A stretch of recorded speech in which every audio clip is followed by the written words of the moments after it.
When people ask me what the risk is of not backing up Azure AD, it turns out it's a pretty complicated question, but I'm going to try to boil it down to a few simple essentials.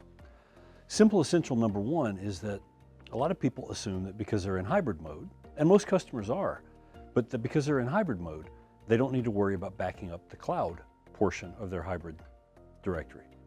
It turns out that's not entirely true, because starting from minute one, as soon as you connect your Azure AD tenant and Microsoft 365 to your on-prem tenant, now you've got an application registration that connects those two.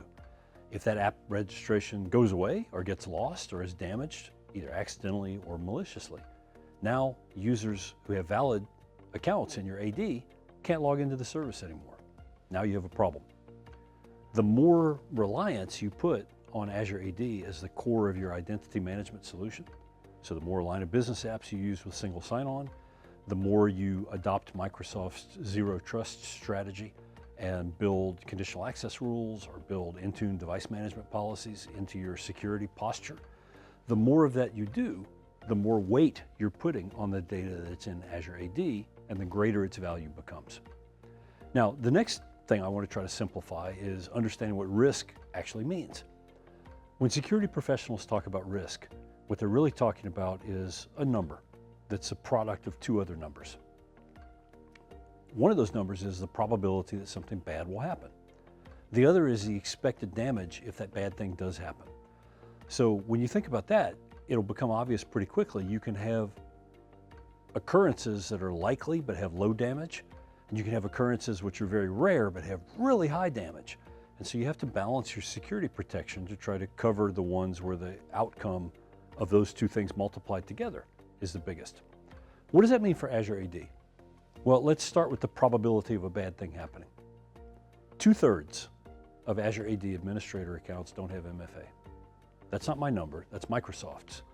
So when you think about it from that standpoint, what that should tell you is that there are already a lot of tenants out there that are not well protected, because MFA on admin accounts is a basic, like, security 101 thing that everybody should already have applied.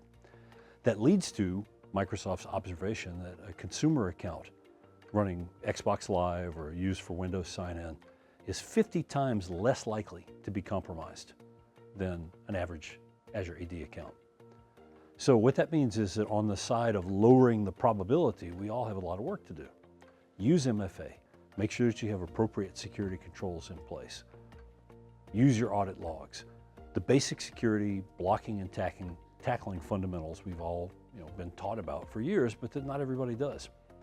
Then on the other side of the equation, if we want to lower the expected damage if a bad thing does happen, because let's face it, defenders have to be perfect every time. An attacker only has to get lucky once to successfully penetrate a network and then start leveraging that initial penetration into a bigger compromise.